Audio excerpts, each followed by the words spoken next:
So it's the summer holidays and snack requests have become more frequent from my children, but I'm really trying to use up the food that we've already got in the fridge, freezer and cupboard. I did a freezer inventory last week and we've got loads in there that I need to use up.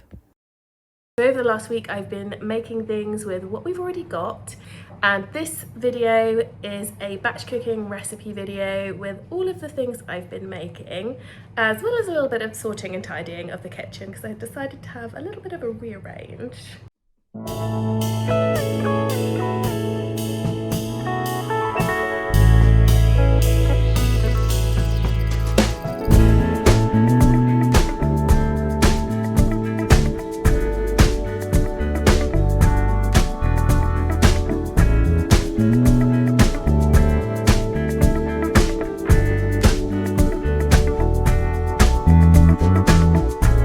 They will come, they will come, like the sun, like the sun.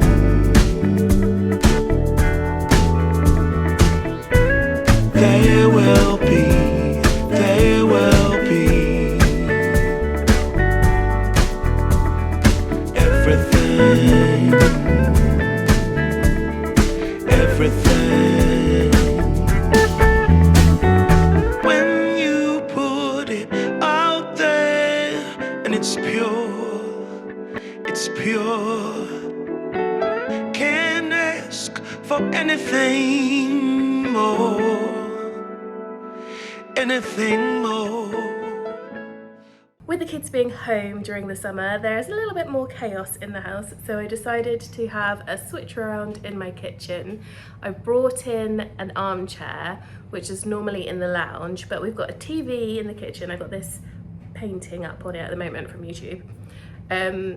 So this means we can have someone sitting in here in a comfortable seat watching the TV, but also someone can sit on the sofa and watch the TV in there, so there's not arguments over what people are watching. So let's move on to this week's batch cooking.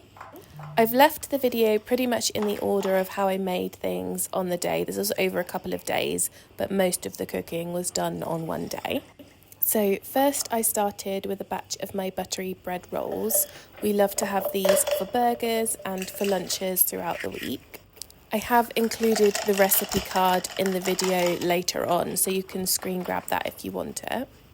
Basically, the trick for this one is you melt butter in half of the milk and then pour that back into the cold milk. So when you add it into the flour and yeast mixture, it doesn't damage the yeast. It also has eggs in it, but you need to reserve 1 tablespoon of the eggs to give the rolls an egg wash before you put them in the oven. We love these rolls. I always come back to them. They are slightly more expensive to make as they've got milk, butter and eggs in them, but they taste kind of like brioche. They're a really nice, rich roll, and my kids love them. I use my stand mixer to knead my bread, but you can knead the dough by hand for 10 minutes instead. And then the dough needs to prove for at least an hour or until it's doubled in size before you move on to the next step.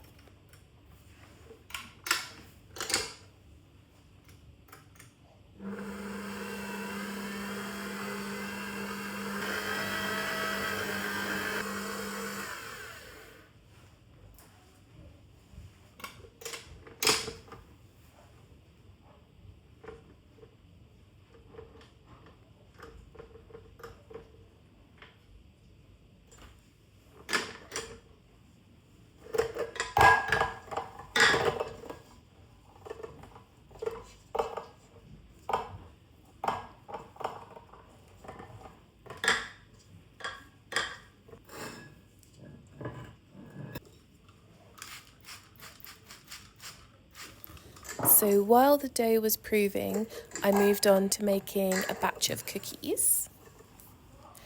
I was also filming these for a brand collaboration on Instagram with Gourmetific. They sent me these amazing baking sheets which are made from carbon steel and they have non-stick coating on there. And this set of stainless steel bowls which have rubber bases. They also have lids and a few other accessories with them as well. I'm not being paid to say this here on YouTube at all. I just really like their products. But I do have a discount code if you want one, and I'll put that in the description below. And full disclosure, I do get a little bit of affiliate income from that if you purchase anything from it. So I think I've made these cookies here on YouTube before. They are my freezer chocolate chip cookies. I have included the recipe for these as well later in the video. I made a double batch on this day, so I froze most of the dough and then just baked a few on the day.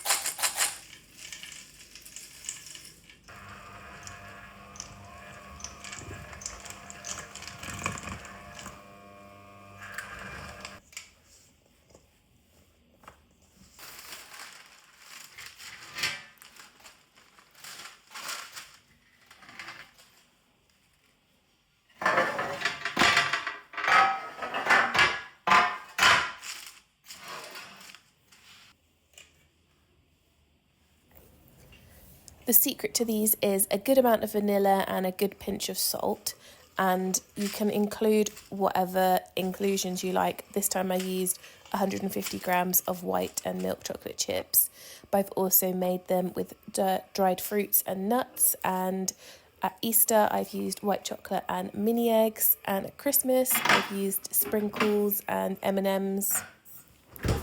So I refrigerated some of these to bake on the day, and the rest I put into the freezer to freeze solid. By this time my dough had finished rising, so it was time to divide that into rolls.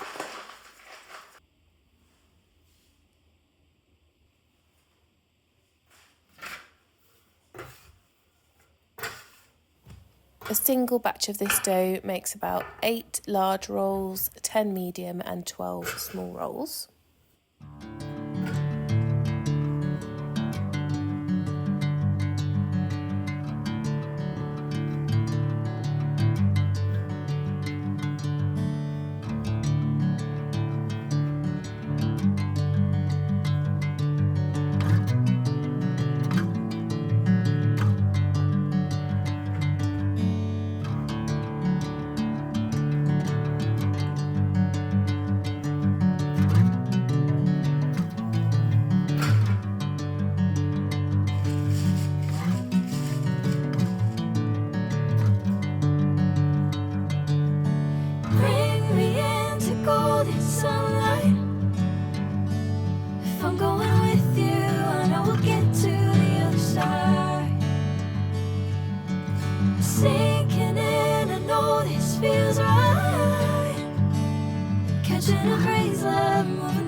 So these rolls are going to have their second proof. I've just covered them with some oiled cling film.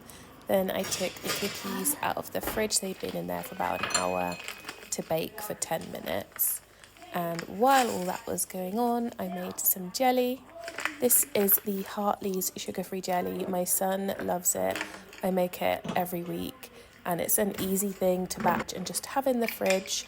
One packet comes with 2 kind of sachets, and it's £1.35 I think I paid last time, and I get about 10 portions per 2 sachets, so 5 each time I make it. Never the same.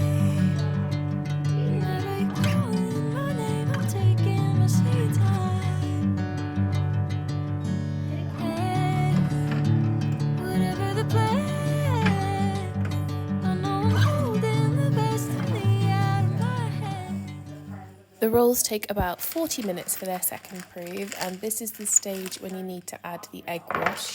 So this was reserved from adding the eggs into the initial mixture. It's fine to just keep it in the fridge until you need to use it. So just brush each roll with the egg wash, and you can also sprinkle on sesame seeds or poppy seeds if you want them. Then they go in the oven at about 200 degrees for around 20 to 25 minutes.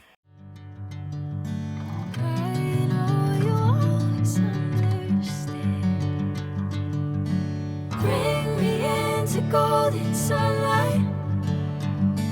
If I'm going with you, I know we'll get to the other side.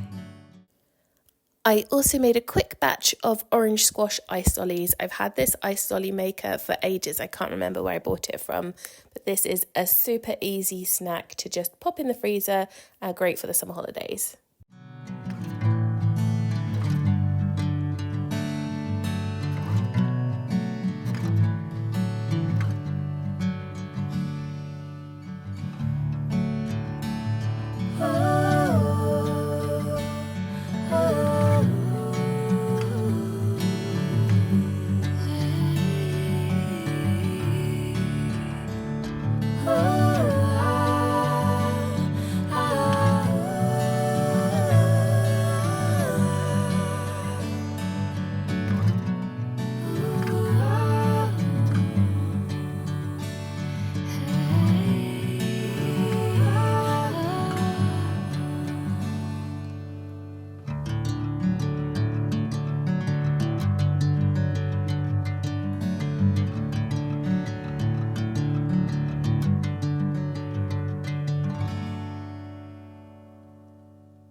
So on the night I made these rolls, I did burgers for my kids' dinner. These are ones that I've previously batch prepped and store raw in the freezer. And then I cook them from frozen in the air fryer. I'm steadily working my way through what's in the freezer. I think I still have a couple of burgers left. And at the time of doing this voiceover, it's the second week of the summer holidays and I still haven't done a big food shop.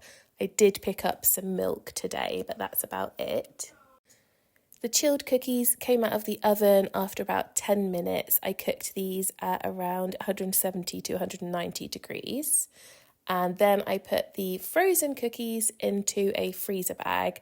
And then we take those out and bake them as and when we want. They take 10 to 12 minutes at about 190 degrees. And my daughter knows how to bake these as well, so they don't last very long because she'll just make a batch whenever she fancies, if she's got a friend coming round or something. And here's the recipe for you to screen grab if you want it. I do also have a lot of my recipes on my Substack, which is always linked below in the video description. So everything I've made so far in the video was made in one cooking session, but I did make a white cottage loaf the next day using my Kenwood cooking chef. This is another machine that I've been very kindly gifted through Instagram to promote for Kenwood. Again, I haven't been asked to show this on YouTube, but I do get a commission if you order one. And I have got a code for 3 free attachments with the machine. You just need to use the code TANI. And again, I will link that below. But I love using this machine because it has built-in weighing scales, so you can weigh your ingredients directly into the machine. And it has an app that comes with it, a free one, which links up to the screen on the machine, giving you the steps when you need to do them. And it has the timings pre-programmed into it. So for example, this loaf of bread needed to be kneaded for 10 minutes with the dough hook. So you just press the button and it goes for the allotted amount of time.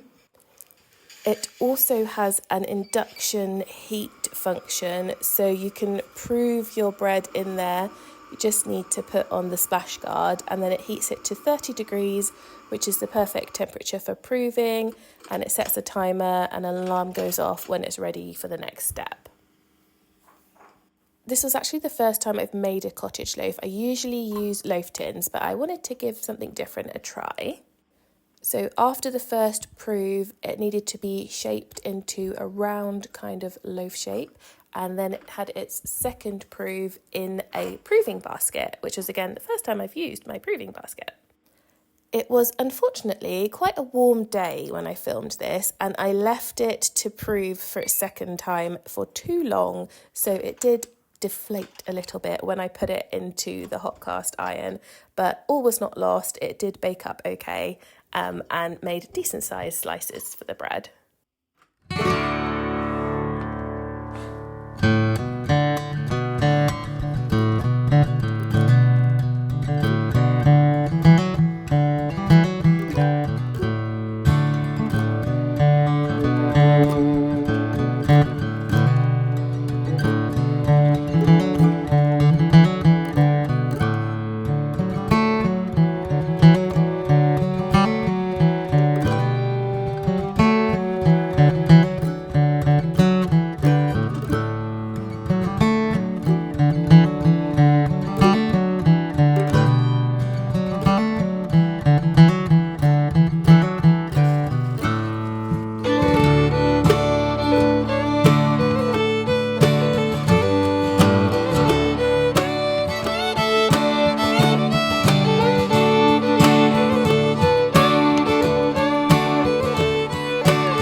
Thank you for watching. Please let me know if there's any recipes you'd like to see in an upcoming video. Don't forget to like and subscribe. I'll be back soon with another batch cooking video, and I've got lots of autumn and seasonal content planned. I'm itching to get my house decorated for autumn. It is nearly August, so I'm gonna hold out till the end of August. So that it's ready for September and October. So if you like baking and autumny decorating content, then stay tuned because that will be coming quite soon.